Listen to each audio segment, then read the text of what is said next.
नमस्कार, मैं हूं आशीष चित्रांशी और आप देख रहे हैं the news launcher. Donald Trump आखिरकार नरेंद्र मोदी को बार बार अपमानित क्यों करते हैं और नरेंद्र मोदी बार बार लगातार जैसे नारे देते हैं उसी तरह बार बार बेइज्जत होकर के भी मुंह क्यों बंद रखते हैं। फिर सवाल वही आ जाता है, क्या सुब्रमण्यम स्वामी सही बोलते हैं? कुछ मोटी फाइलें हैं या और भी बहुत सारी चीजें वो कहते हैं। वो तो क्या क्या कहते हैं वो हम लोग रिपीट करने में भी थोड़ा सा सोचते हैं। जो बातें वो बोल जाते हैं, बता देते हैं मोदी जी के बारे में इंफॉर्मेशन। अब देखिए, संख्या शुभ शुभ पहुंच गई। 21, 11, 51 ये सब हम लोग शुभ मानते हैं, सनातनी लोग। तो मोदी जी की 21वीं बार बेइज्जती की है ट्रंप ने, 21वीं बार। अब तो रोक देना चाहिए, या तो वो रोक दे, नहीं तो मोदी जी तो रिप्लाई करने वाले नहीं। और इस बार तो हद ये हो गई कि डोनाल्ड ट्रंप ने नेतन्याहू को, मोदी जी के दोस्त है नेतन्याहू, आपने देखा होगा इजराइल के बीच पर साथ में घूमते हुए, दोस्ताना निभाते हुए, नेतन्याहू को सामने बिठाया और सामने नेतन्याहू को बिठा करके बेइज्जत मोदी को किया। ये बड़ी खुशी की बात नहीं है हमारे लिए। हमारे प्रधानमंत्री, हम उनकी आलोचना उनकी नीतियों के लिए, उनकी मनमानी के लिए, उनकी हिपोक्रेसी के लिए, उनकी ऑटोक्रेसी के लिए करते हैं। लेकिन एक विदेशी राष्ट्राध्यक्ष बार बार हमारे प्रधानमंत्री को अपमानित करेगा तो प्रधानमंत्री का अपमान नहीं है, वो हमारे देश का अपमान। जिस भारत माता की बात करते हैं मोदी जी, शीश नहीं झुकने दूंगा, 21वीं बार शीश झुका है। अब या तो शीश झुका करके ये निकल ले, नहीं तो भारत के अपमान को बंद करे। भाव को लाइए चर्चा में, मैं वीडियो दिखाता हूं आपको। स्वागत है भाव। वीडियो दिखाएंगे, पहले जो है 2 पार्ट हैं। पहले बड़ा पोर्शन आज दिखाएंगे, सब छोटा दिखा के तब बड़ा वाला दिखाते हैं। आज हम बड़ा वाला पोर्शन दिखाएंगे, बाद में छोटे वाले पर आएंगे क्योंकि उस पर और फोकस करना रहेगा। डोनाल्ड ट्रंप ने सामने नेतन्याहू को बिठा करके क्या बोला, प्ले करिए। Look, we did a job with India and Pakistan and Serbia, Kosovo, and Rwanda, and the Congo, and this was all over the list. 3 weeks or so, Marco, right? We did, and others that were ready to fight, and we stopped a lot of fights. I think a very big one, frankly, a very, very big one was India and Pakistan, and we stopped that over trade. We're dealing with India and we're dealing with Pakistan, and we say we're not going to be dealing with you at all if you're going to fight. And they were maybe at a nuclear stage. They're both, nuclear powers. And I think something that was very important. We're trying to help out with a Biden-created monster, this whole thing that's happening with Russia and Ukraine. It's a horrible thing, and I'm not happy with President Putin at all. But this is something that would have never happened if I were president. This was a war that was never going to happen. Go ahead. इसमें सबकी चर्चा कर दी, इसलिए बड़ी वाली bite हम सुनवाए थे कि आप तुलनात्मक रूप से देख लीजिए। पुतिन से नहीं खुश हैं क्योंकि पुतिन इनके हिसाब से नहीं चल रहा है। क्या कहा उन्होंने कि इनकी अगुवाई में ही अमेरिका ने भारत और पाकिस्तान के बीच बड़ी लड़ाई टालने में अहम भूमिका निभाई। कहा उन्होंने कि अमेरिका के हस्तक्षेप और व्यापारिक दबाव की नीति से हालात को काबू में लाया गया। हमने बहुत सी लड़ाइयां रोकी हैं, उनमें से एक बहुत बड़ी लड़ाई भारत और पाकिस्तान के बीच थी। हमने व्यापार को लेकर उसे रोका है। हम भारत और पाकिस्तान के साथ काम कर रहे हैं। हमने साफ कर दिया था कि अगर आप लड़ने वाले हो तो हम आप दोनों में से किसी के साथ कोई व्यापारिक सौदा नहीं करेंगे। वो शायद उस समय परमाणु हथियार बनाने के चरण में थे, बनाने के नहीं मतलब इस्तेमाल करने के। ऐसे में उसे रोकना बहुत जरूरी था, यानी परमाणु युद्ध के कगार पर पहुंच गए थे भारत पाकिस्तान, इसलिए उनको रोकना जरूरी था। 21वीं बार भाऊ वो लगातार कह रहे हैं। और सवाल भी ये उठता है ना आशीष कि सबसे पहले सीज फायर की खबर किसने दी? डोनाल्ड ट्रंप ने दी। डोनाल्ड ट्रंप की खबर उसके सोशल मीडिया जो सोशल ट्रूथ है उस पे आने के बाद 2 घंटे बाद हमारे विदेश सचिव आके कहते हैं, 1-2 टूक बात करते हैं कि हमने सीज फायर कर दिया और 5 बजे से लागू होगा। उसके बाद ये भी नहीं बोला कि सीज फायर क्यों हो रहा है, कोई सवाल नहीं लिया। उसके बाद डोनाल्ड ट्रंप ने ये बोला कि मैंने व्यापार की धमकी दी। फिर जब गले आई भारत की तो भारत ने धीरे से कहा कि नहीं, उनसे बातचीत तो हो रही थी लेकिन व्यापार नाम का शब्द नहीं आया। ये आप देखिए सारे स्टेटमेंट विदेश मंत्रालय के, बोले व्यापार नाम का, हम उनके साथ चर्चा में थे। अरे जब सीज फायर डायरेक्ट पाकिस्तान के कहने पे किया तो अमेरिका के साथ किस बात की चर्चा कर रहे थे? और उसने तो बाकायदा पहले ही स्टेटमेंट दिया था कि भाई ये मैंने करवाया है, रात भर मैं उनसे बातचीत करता रहा, दोनों ने अपना कॉमन सेंस यूज कर लिया। वो भी एक गाली दी उसने इनडायरेक्टली, और फिर दोनों को मैंने कहा कि तुम किसी ट्रेड नहीं करूंगा, लेट अस डू बिजनेस। दोनों ने सीजफायर किया। फिर हमारे यहाँ रोना रोनी शुरू हो गया कि वो एक ही तुनतुना बार बार बजा रहे कि पाकिस्तान से हमको फोन आया था सीज फायर कर लो, हमने कर ली। जैसा पाकिस्तान सगा हो गया इनका सीज फायर करने के लिए। जब पाकिस्तान से सीज फायर ही करना था, इसके पहले अमित शाह जी ने हाउस में बोला था ना, लोकसभा में, सीज फायर करने के पहले पाकिस्तान पाक ऑक्युपाइड कश्मीर क्यों नहीं लिया? इंदिरा जी से लेके शास्त्री जी तक सब पे लांछन लगते हैं ना। कि पाकिस्तान जब सरेंडर हो रहा था तब आपने पीओके क्यों नहीं लिया? ये सवाल आज लोग भी कहते हैं कि जब पाकिस्तान गिड़गिड़ा रहा था तब आप पीओके लेते और सीज फायर करते। असल में पाकिस्तान सरेंडर हो रहा था कि आप सरेंडर हो रहे थे वहां पे अमेरिका के पास? सवाल ये है। फिर आपने कहा कि G7 के वहां 3 घंटे 35 मिनट आपने बात करके हड़काया। ये हड़काया आपने ट्रंप को, क्या आपने हड़काने के 10 बार फिर उसने रिपीट किया? और आपकी अभी तक हिम्मत नहीं है बोलने की कि भाई ट्रंप झूठ बोल रहे हैं। क्यों नहीं कहते कि ट्रंप झूठ बोल रहे हैं? एक ही रट लगाए रखी है, नहीं उन्होंने हमको फोन किया और हमने सीजफायर किया, उन्होंने हमको फोन किया और हमने सीजफायर किया। सवाल है ट्रंप के बोलने का, और ट्रंप कोई ऐरा गहरा नत्थु खैरा नहीं है, अमेरिका का राष्ट्रपति है। इसमें आज जो है, जो बात जो कही है, उसमें एक बात मैंने इसलिए पूरा सुनवाया था भाऊ। क्या क्या नाम लिया था?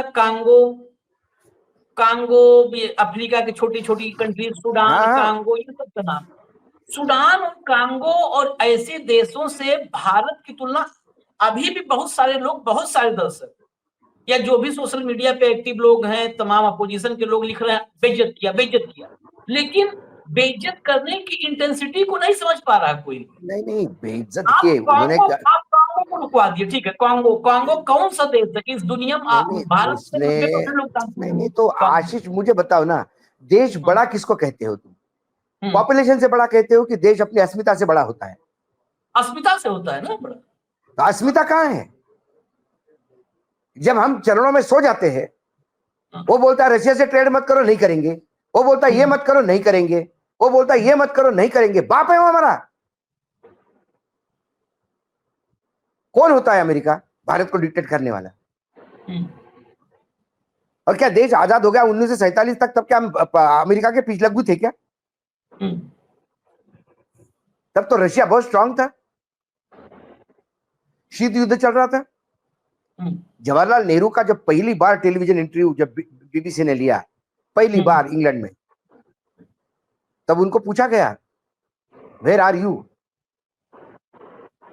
India is with whom? America और रशियन लॉबी, उन्हें कहा we are with none of them, we are non aligned people, we believe in humanity and we believe in development of the for the betterment of the humanity.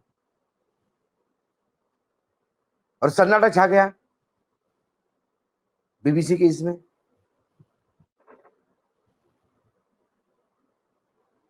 America का अपना महत्व है, Russia का अपना महत्व है, ईरान का अपना महत्व है, इराक का अपना महत्व है, हर देश का अपना एक महत्व है। क्यों हम पाकिस्तान कहता है कि भाई, अभी पाकिस्तान ने कहा कि इसके पहले क्या किया, रशिया को लेके धमकी दी, आपने रशिया से तेल लेना बंद कर दिया। महंगा तेल पाकिस्तान से ले रहे, क्यों ले रहे भाई?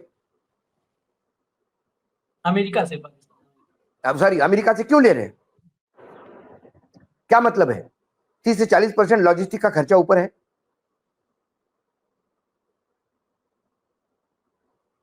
हम अमेरिका के दबाव में क्यों आ रहे हैं? क्या मात्र एकमात्र कारण अडानी है, या फिर सुब्रमण्यम स्वामी जो बोलता है वो फाइल भी है? वही बात, हाँ। सवाल वो है। मैं सुब्रमण्यम स्वामी में कंट्रोल रूम से कहूंगा, आज आज वो रिलेवेंसी है। सुब्रमण्यम स्वामी ने जो बोला था, और 3 दिन पहले हमने उसकी ट्रांसक्रिप्ट चलाई थी, टेक्स्ट में उनके जो उन्होंने बोला था उसको टेक्स्ट में चलाया था, उसको जरा रेडी रखिएगा। आज दर्शकों को एक बार फिर से रिमाइंडर देना जरूरी है कि आखिर क्यों हम बार बार क्यों अपमानित होते हैं। ठीक है, डोनाल्ड ट्रंप व्हाइट हाउस में प्रेस कॉन्फ्रेंस कर रहे हो, भारत और पाकिस्तान पे सवाल आए, चलो बोल दिया, मैं ये भी कर रहा हूं। ये आदमी टारगेटेड, मतलब नेतन्याहू को बिठा करके, अरे भाई आप नेतन्याहू से बात करो ना, इजराइल ईरान की बात करो। उसमें भारत में युद्ध रुकवा दिया, भारत को बचा लिया, परमाणु युद्ध होने जा रहा था। ये ज्ञान आपसे किसने मांगा? नेतन्याहू के सामने किसने मांगा था? आप दुनिया में सऊदी अरब गए, वहां सऊदी अरब में जाकर के सऊदी अरब के प्रिंस और मतलब अरे पूरी भाई, सरकार, दुनिया का ऐसा कोई कोना नहीं छोड़ा वहां जाके जिसने बोला नहीं होगा ये। कतर गए, कतर बोले, यूएई गए, हमारे प्रधानमंत्री की अहमियत क्या रह गई जब उन्होंने हड़काया 35 मिनट ट्रंप को, और हड़काने के 1-1.5 घंटे बाद फिर बोला हो। फिर नाटो में गए, नाटो कंट्री जो पूरे सब जितने विकसित देश है पश्चिम के, सबका संगठन है, नाटो में गए, नाटो में बोला। कोई देश का कोना, दुनिया का कोना नहीं छोड़ा जहां पर जाकर के, और बेवक्त सहनाई, ये वहां पे चर्चा का विषय हो ना हो, वो आदमी स्पेशली आकर के बोलता है कि वो भारत पाकिस्तान का बहुत गंभीर युद्ध होने वाला था, मैंने रुकवा दिया, और बाकायदे उनको धमका के रुकवाया कि ट्रेड नहीं करूंगा, रुक जाओ, अब बस हो गया तुम लोग का। ये बार बार बोल करके, मैं आपको एक छोटी क्लिप, उसमें से बड़ी वाली क्लिप का छोटा पोर्शन सुनवाता हूं जहां पर बिल्कुल फोकस्ड है। जरा प्ले करिए, कंट्रोल रूम प्ले करिए। Very, very big one was India and Pakistan, and we stopped that over trade. We're dealing with India and we're dealing with Pakistan, and we say we're not going to be dealing with you at all if you're going to fight. And they were maybe at a nuclear stage. They're both, nuclear powers, and I think stopping that was very important. अब इसको यहां पर रोकते हैं, इसमें और content अब लाना जरूरी है। कल क्या कहा डोनाल्ड ट्रंप ने भाऊ, कि ब्रिक्स से जो देश जुड़ेंगे, या ब्रिक्स में जो भी आगे बढ़ने की कोशिश करेंगे, 10% सब ब्रिक्स कंट्रीज पे अतिरिक्त एक्स्ट्रा टैरिफ, टोटल नहीं, एक्स्ट्रा टैरिफ ब्रिक्स के लिए 10% लगा दूंगा। इस बार ब्रिक्स, अब ये ब्रिक्स मुझे लगता है कि अप्रासंगिक हो गया है। इसे वाकई जो डोनाल्ड ट्रंप ने कहा था, अब वाकई मान लेना चाहिए कि ये डेड है, मर चुका है, क्योंकि बड़े देश जो हैं वो अपने आप को किनारे करने लगे हैं। भारत, ब्राजील, अफ्रीका जैसे देश हैं, ये मुंह बंद किए हैं। जब से ब्रिक्स चल रहा है, ब्रिक्स 2009 से, पहली बार ब्रिक्स का आप जरा एजेंडा बताइए, कोई भी, मतलब जो आदमी जनरल नॉलेज पढ़ता हो, क्योंकि रोज हम लोग तो पढ़ते हैं ना कि ये एजेंडा इस बार का है। अफ्रीका में हुआ था तो एजेंडा था अपनी करेंसी का, अपना व्यापार बढ़ाने का, आर्थिक रूप से ब्रिक्स को मजबूत करने का। हर शिखर सम्मेलन का एक, मतलब 2-3 एजेंडे होते हैं। इस बार ब्रिक्स इसीलिए शायद नहीं गए जिनपिंग, पुतिन, पजेशियन, कोई नहीं गया। इस बार एजेंडाहीन ब्रिक्स था, औपचारिक रूप से करना था, सब मिले, सबने अपना अपना तीर गुलेल जो भी चलाना था चलाया, और अपने अपने घर निकल लिए। कोई एजेंडा नहीं। ब्रिक्स आर्थिक रूप से क्या करने वाला है, आर्थिक ताकत कैसे अपनी बढ़ाएगा, ब्रिक्स अपनी सामरिक ताकत कैसे बढ़ाएगा, कोई एजेंडा नहीं। ट्रंप की धमकी की वजह से, सिर्फ और सिर्फ ट्रंप की धमकी की वजह से। इसके पहले एक बात खाली जोड़ दूं, एक और, लूला डी सिल्वा, ब्राजील के राष्ट्रपति, बिना नाम लिए, जैसे भारत अब आजकल वो हवा तो सब जगह समान बहती है, बिना नाम लिए इशारों में लोग कड़ा संदेश देते हैं। चलो इशारों में उसने कड़ा संदेश दे दिया, कहा कि इस देश को किसी शहंशाह की जरूरत नहीं है, इस दुनिया को अब किसी शहंशाह की जरूरत नहीं है। लेकिन ब्रिक्स में जब मोदी जी गए थे तो भारत में क्या क्या छपा था, वो भी मैं याद दिलाता चलूं आपको, तब थोड़ा सा ढंग से इनको वो करेंगे। कहा कि पुतिन जिनपिंग नहीं रहेंगे, मोदी के पास मौका वर्ल्ड लीडर बनने का, पूरा ब्रिक्स पूरा अपने हाथ में, दोनों हाथ में लेकर के ऐसे, और फोटो खिंचवा ले गोदी में रख करके ब्रिक्स को। पुतिन जिनपिंग नहीं, मोदी के पास बड़ा मौका, वर्ल्ड लीडर बन जाएंगे। मोदी की जुबान नहीं फूटी, ब्रिक्स में आप मेजर पार्टनर हो, ब्रिक्स के संस्थापक सदस्य हो, ब्रिक्स के बीच में आते हो, BRI, और उसके बाद CS है, दो अक्षर इधर उधर है, बीच में हो। जब उसने कहा कि ब्रिक्स देशों पे ट्रंप हम 10% एक्स्ट्रा टैरिफ लगाएंगे, लूला डिसिल्वा कम से कम बोल ही दिया ना कि शहंशाह नहीं उसने चाहिए बोला, दुनिया को। इन्होंने चाइना ने क्यों नहीं बोला, चाइना ने बोला धमकी मत दीजिए, बोला? चाइना ने बोला धमकी मत दीजिए हमको। हम्म, लेकिन देखिए आप क्या होता है आशीष, ईरान पहली बार ब्रिक्स में आया हम्म, और ब्रिक्स हाईजैक करके चला गया, हम्म, सीधा इजराइल और अमेरिका के खिलाफ प्रस्ताव पारित करके निकल गया। हाँ, हाँ, ब्रिक्स ने जो ट्रेड के खिलाफ बोला कि ये ट्रेड टैरिफ, भले ही उन्होंने इनडायरेक्टली बोला, नाम लिया बगैर बोला, ट्रेड टैरिफ का दादागिरी नहीं चलेगी, उसी को लेके ट्रंप बौखला गया। क्योंकि 35% GDP जो है वर्ल्ड का, ये ब्रिक्स के नेशन देते हैं, और 55% पॉपुलेशन ब्रिक्स के देशों में है, विश्व की बहुत बड़ा कंज्यूमर बेल्ट है ये। तो अमेरिका को यही डर लग रहा है कि ब्रिक्स ने यदि अपनी करेंसी लॉन्च की फिर डॉलर कैसा होगा। कई जगह अब लोगों ने आपसी करेंसी में काम करना शुरू कर दिया है। चाइना रशिया ट्रेड आपस में होता है, रशिया जापान आपस में होता है, और पहली बार डॉलर थोड़ा नीचे आया है। मैं भारत की करेंसी के हिसाब से नहीं बोलता हूँ, वर्ल्ड करेंसी मार्केट में डॉलर थोड़ा सा नीचे आया है जब से ट्रंप आए तब से। इस डॉलर को बचाने की जद्दोजहद है। तो क्या भारत एक फाउंडर देश होने की वजह से 10% का उन्होंने अपोज नहीं करना चाहिए था? भारत चुप है क्योंकि अमेरिका ने कहा 500% टैरिफ रशियन के केस में, रशिया के केस में सैंक्शनिंग रशिया 2025 बिल, उसमें 500% तो रशिया से हमने संबंध तोड़ दिए। 10% ब्रिक्स, तो अब ब्रिक्स क्या होगा? मतलब एक आदमी अमेरिका पूरे विश्व को तय करेगा कि कौन सा संगठन कैसा चलेगा। आप मरो कटो कोई फर्क नहीं पड़ता मुझे, सिर्फ अमेरिका के खिलाफ एक शब्द नहीं होना चाहिए। मैं ट्रंप को सैल्यूट भी करता हूं एक बात की, वो भले ही उसका स्वार्थ होगा लेकिन अमेरिका के लिए लड़ तो रहा है, अमेरिका के खिलाफ कोई एक शब्द बोलने नहीं देता। और उनके सामने जब मैं अपने नेता खड़े करता हूं तो मेरे नेता उनके सामने जीरो दिखाई देते हैं, जीरो, शून्य। यदि वो 100 है तो हम जीरो है। जो भारत के खिलाफ आवाज, भारत के खिलाफ उठने वाले हाथों को मरोड़ नहीं सकते, नाम नहीं ले सकते, चीन का नाम नहीं ले सकते, पाकिस्तान का नाम नहीं ले सकते, टर्की का नाम नहीं ले सकते, अजरबैजान का नाम नहीं ले सकते। हम नाम नहीं, इशारों में चलते हैं। और वो नाम लेके ठोकता है। उसने बोला Bharat most tax terror country.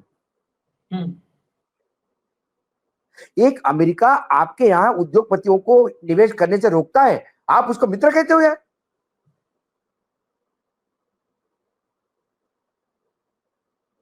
कितने डर गए हैं मोदी जी? उसकी वजह जरा सुब्रमण्यम स्वामी से समझने की कोशिश करते हैं, चला ही देते हैं। सुब्रमण्यम स्वामी वाला मैंने कहा था कंट्रोल रूम अगर रेडी हो तो चला दीजिए। आज रेलेवेंसी है इसकी, आज प्रासंगिकता है, लोग समझें। सुब्रमण्यम स्वामी, लाल आंख दिखाया किसको? तुम्हें दिखाया, अखबार वालों को दिखाया। ये एक पॉडकास्ट में रिपोर्टर ने कहा तो उस पर जवाब दिया कि लाल आंख दिखाया किसको? चीन को नहीं, तुम्हें दिखाया, अखबार वालों को दिखाया, चीन को तो नहीं दिखाया। चीन को दिखाएगा तो वो बोलेगा कि जब तुम मुख्यमंत्री थे तब तुमने जो भी किया उसका वीडियो है मेरे पास, और वो दे देंगे। आप जानते नहीं कि हम कितने निकट थे चीन के, इसके बारे में उनके पास बड़े दस्तावेज हैं, हाथों से इशारा करते हुए बता भी रहे हैं कि बहुत बड़े दस्तावेज हैं। पत्रकार ने पूछा, अमेरिका के पास भी दस्तावेज हैं क्या सुब्रमण्यम स्वामी? हाँ हैं, इसीलिए तो दोनों के सामने ये कुछ नहीं बोल सकता। वो कहता युद्ध विराम, देखिए इसीलिए मैंने कहा, तो रोक दीजिए जरा, इसीलिए कहा कि आज रिलेवेंसी थी तो इसको तुरंत हमने कनेक्ट किया है। देखिए ना, वो कहता युद्ध विराम, तो हाँ भाई युद्ध विराम, हाँ भाई युद्ध विराम। वो कहता दोनों बैठो, तो ये हाँ भाई बैठ गए। वो देवानंद वाला भाव बताते हैं, वैसे बता दिया सुब्रमण्यम स्वामी ने। क्या बैठना पाकिस्तान के साथ, हम तो चीन और अमेरिका से अपने संबंध समझते थे, लेकिन अब तो वो हमारा नाम ही नहीं लेते। अब तो चीन और अमेरिका बस बस बस रोकिए। तो ये इसलिए लाए कि वीडियो, फाइल, दस्तावेज ये क्या है, ये तो सुब्रमण्यम स्वामी जाने। लेकिन इन सुब्रमण्यम स्वामी के बयान को दरअसल बहुत रणनीतिक रूप से इस देश में डायलूट कर दिया जाता है, दबाया दिया जाता है। सुब्रमण्यम स्वामी के बयान पे अगर राहुल गांधी के बारे में कांग्रेस का एक ब्लॉक अध्यक्ष, मैं दावे के साथ कहता हूं, राहुल गांधी के बारे में कांग्रेस का एक ब्लॉक अध्यक्ष, ब्लॉक क्या बूथ अध्यक्ष, ये कह दे कि राहुल गांधी की सीडी बनी हुई है। आप देख लो इस देश में जितनी वीरांगना एंकराएं हैं, एंकरानियां वीरांगना है सब, वो देखो इस हाँ स्टूडियो में तलवार फलसा भाला लेके न डिबेट करे तो कहो। और ये जितने हैं एंकर सब सदपुरुष, इनको देखो भाला फलसा ले करेंगे सब बल्लम उल्लम डिबेट। और मोदी के बारे में इस देश में जीवित सबसे सीनियर अगर 4-5 लीडर होंगे तो उनमें से एक है शरद पवार जैसे लीडर से भी, मल्लिकार्जुन खड़गे जैसे लीडर से सीनियर हैं उम्र में और बहुत चीजों में सुब्रमण्यम स्वामी। ऑक्सफोर्ड से हार्वर्ड तक पूरी दुनिया में भारत के एक शख्स की तूती बोलती थी, नाम चलता सुब्रमण्यम स्वामी। सुब्रमण्यम स्वामी भारतीय जनता पार्टी संघ, बड़े बड़े नेता उनके आगे झुकते रहे, भाजपा में आज भी हैं, आज भी हैं। भारत की एक पार्टी के राष्ट्रीय अध्यक्ष रहे हैं, अपनी पार्टी के राष्ट्रीय अध्यक्ष हुआ करते थे। वो सुब्रमण्यम स्वामी ये कह रहे हैं कि वीडियो हैं, दस्तावेज है, फाइल है, सीडी। इस कोई देश में बोलने को कोई तैयार डिबेट नहीं, कोई डिबेट नहीं, कोई डिबेट नहीं। किसी अखबार में एक लाइन नहीं छपती कि सुब्रमण्यम स्वामी ने मोदी पर विस्फोटक खुलासा कर दिया, एक लाइन नहीं छपती। किसी टीवी में नहीं चलता। आखिर क्या सुब्रमण्यम स्वामी निर्वासित है? भाजपा का कोई प्रवक्ता नहीं बोलता। इस जो ये टेक्निक है, इस टेक्निक को शायद निंजा टेक्निक कहते होंगे, हम सुनते हैं बच्चों से आजकल निंजा टेक्निक। तो क्योंकि साइलेंट हो जाओ, चुप हो जाओ, जब देश में कोई दिखाएगा नहीं, कोई बताएगा नहीं, कोई छापेगा हाँ नहीं, कोई बोलेगा नहीं, कोई चर्चा नहीं करेगा, 2-3 घंटा बाद सुब्रमण्यम स्वामी का बयान गायब हो जाएगा, लोगों के मन मस्तिष्क के सामने आएगा नहीं, आंखों के सामने आएगा नहीं। लेकिन हम कहेंगे इस पर चर्चा, इस पे तो हफ्ते में 2 बार चर्चा होनी चाहिए, फिजियोथेरेपी टाइप में होना चाहिए, क्यों नहीं इस पर एक्शन है? हमने इसका तो मतलब हमने तो ये स्वामी का, हमने तो ये कहा कि सुब्रमण्यम स्वामी पे एक्शन होनी चाहिए। हाँ प्रधानमंत्री कार्यालय को ये कॉग्निजेंस देना चाहिए, क्योंकि वो 140 करोड़ लोगों के प्रधानमंत्री पे लांछन लगा रहे हैं। हाँ मेरे प्रधानमंत्री है, आपके प्रधानमंत्री, हम सबके प्रधानमंत्री है मोदी जी। मोदी जी के पास लाल डायरी मिल जाती है अशोक गहलोत की, हाँ लेकिन मोदी जी की डायरियों पे जो बोल रहा है उसके खिलाफ शब्द नहीं निकालते मोदी जी के मुंह से। हाँ क्यों? किस लिए? कि वाकई उनको लगता है कि डब्बा खुल जाएगा तो बहुत सारी चीजें बाहर आ गई। इसका मतलब सुब्रमण्यम स्वामी के कथन में सच्चाई है। एक अंग्रेजी में कहते हैं साइलेंट इज अ कंसेंट। मौन साधना ये स्वीकृति का एक तरीका है। So the silence from the prime minister's office और द बीजेपी और संघ is what? एक्सेप्टेंस, सब सन्नाटा है। बिल्कुल। और इसको इस बयान में इसको इसलिए लाए भाऊ कि इस बयान में भी उस युद्ध विराम सीज फायर की बात हो रही है। यानी ये सीज फायर भारत के माथे पर, अगर सुब्रमण्यम स्वामी, डोनाल्ड ट्रंप, भारत में मोदी जी का वो गुरु जिसकी उंगली मोदी जी पकड़े हैं, सुब्रमण्यम स्वामी कहते हैं कि आया था लड़का था जब, तब से हम देख रहे हैं इसको। तो सुब्रमण्यम स्वामी और डोनाल्ड ट्रंप सब एक ही बात कर रहे हैं। मोदी जी और जयशंकर कुछ नहीं बोल रहे, कहते हैं हाँ बात हो रही थी फोन पर। फाइनली एक फाइनल कमेंट, क्या भारत के उस मतलब जो कहते हैं ना कि वो आभा मंडल जो उसकी अपनी सॉवरेनिटी थी, संप्रभुता थी, आत्मसम्मान था, उस सब को नीलाम करके ही रुकेंगे क्या फाइनली, या हो चुका नीलाम? नीलाम हो चुका है आशीष। अब भारत वो घंटा हो गया है कि अमेरिका जब चाहे तब आके बजा जाता है। ट्रम्प साहब के लिए हम घंटा है, जब चाहे तब मन बजा देता है, वो जब चाहे तब धमका देता है, और उसके बावजूद भी हम कहते हैं कि वो हमारे मित्र हैं। दुर्भाग्य है। चलिए, अगर ऐसा है, ऐसे मित्र हैं, तो ईश्वर न करे कि ऐसा मित्र आगे, ऐसे मित्र हो तो दुश्मनों की जरूरत ही नहीं पड़ती। और जब तक अब तो ये मित्रता निभानी पड़ेगी, मुझे लगता है अगर सबको जोड़ दें स्वामी से लेके, तो ये मित्रता जब तक मोदी जी हैं तब तक निभानी पड़ेगी। और मोदी जी अविनाशी हैं। गौतम अडानी, सुब्रमण्यम स्वामी, इनकी सारी कड़ियां जोड़ दे तो अब अमेरिका के दरबार में नृत्य करना ये अनिवार्यता हो गई है इस सरकार की, और ये होता रहेगा।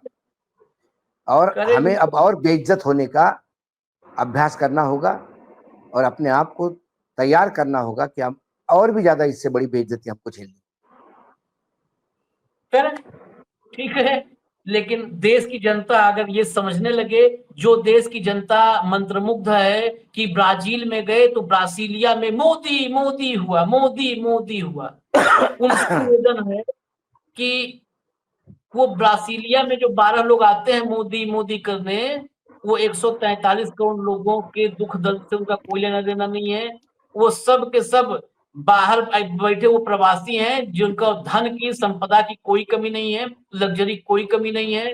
वो मोदी को प्रायोजित रूप से आते हैं, बिल्कुल मैं अपनी जिम्मेदारी से कर रहा हूँ, वो सब प्रायोजित होते हैं। वो इवेंट होता है मोदी के इवेंट का हिस्सा, आपकी आंखों में धूल झोंकने के लिए। वो मोदी मोदी ब्राजीलिया में होने से कुछ नहीं होता है। जब ट्रंप कहता है, मोदी के मैंने कहा ट्रेड करो, बंद करो युद्ध, ये बेइज्जती है। वो मोदी मैं मोदी क्या कह रहा हूँ तुम्हें, वो जो मोदी मोदी है वो सिर्फ यहाँ गोदी गोदी को दिखता है।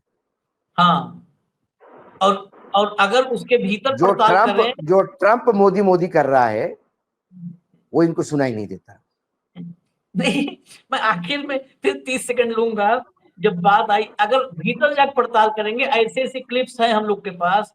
एएनआई है न्यूज एजेंसी ना, वो एक जगह मोदी जी लैंड किए विदेश में, और हवाई जहाज से सीढ़ियों से हाथ करके उतरते हैं ना, सीढ़ियों से उतर रहे थे, तो पीछे उसने मोदी मोदी का उठा करके कहीं से ऑडियो मोदी मोदी का डाल दिया। एयरपोर्ट पे कौन मोदी मोदी कर रहा था भाई? एयरपोर्ट पे जहां उतरते हैं वहां कोई नहीं पीछे होता है कि वहां चारों तरफ भीड़ हो। वो मोदी जी की जनसभा नहीं होती है, वहां पे चाक चौबंद व्यवस्था होती है, सामने विदेशी सरकार का प्रतिनिधि होता है जो रिसीव करने आया होता है। वहां मोदी मोदी को लगा दिया। और जब कल आप लोग जाकर चेक करिएगा एक्स पर, जब ब्रिक्स में बोल रहे थे, तो जैसे ही हाइनेस बोले, उसके बाद ऑडियो म्यूट कर दिया गया। विदेश में जहां मोदी जी बोलते हैं वहां ऑडियो म्यूट कर दिया जाता है, क्योंकि देश वालों के सामने ये पता न चल जाए कि मोदी जी क्या क्या बोले हैं। और जब पीछे से फर्जी मोदी मोदी का ऑडियो लगाना होता है, तो वही ऑडियो 3 साल से हर जगह लगा फिट कर देते हैं, मोदी मोदी। ये है, ये नहीं, इस देश। मोदी जी क्या बोलते हैं ये ऑडियो तो म्यूट कर देते हैं, उसके बाद फिर प्रेस रिलीज आता है कि मोदी जी ने ये कहा। हाँ, फिर उसके बाद फिर कोई वहां का लोकल अखबार बता जाता है क्या कहा, तब जाके पता पड़ता है। मोदी जी व्हाइट हाउस में क्या बोले, ये गोदी मीडिया और ये सब लोग पामेरियन मीडिया ने हमको बता दिया। उसके बाद व्हाइट हाउस ने बता दिया कि वो क्या बोले। तब पता हाँ। पड़ा कि अरे बाबा ये तो बहुत बड़ा गैप है। चलिए तो इसलिए कह अपना रहे हैं मीडिया कि भी उसी इवेंट का भाग है, इवेंट मैनेजमेंट का ही भाग है। जनता को जगना होगा, इसमें और कोई कुछ नहीं कर सकता, कुछ नहीं कर सकता। देश की जनता को, देश की जनता जग गई तो ट्रम्प व्रम्प ये सब किनारे हो जाएंगे। हमें इजाजत दीजिए, फिर हम विशेष कार्यक्रम में आएंगे भाव के साथ जल्द ही, थोड़ी देर में, क्योंकि वो बड़ी खबर है, देश के लिए बड़ी खबर है, और देश के 143 करोड़ लोगों के लिए बड़ी खबर, और मोदी जी के लिए उससे ज्यादा बड़ी खबर है। तो जल्दी आ रहे हैं, इजाजत दीजिए अभी। धन्यवाद भाऊ, बहुत बहुत धन्यवाद। नमस्कार, नमस्कार।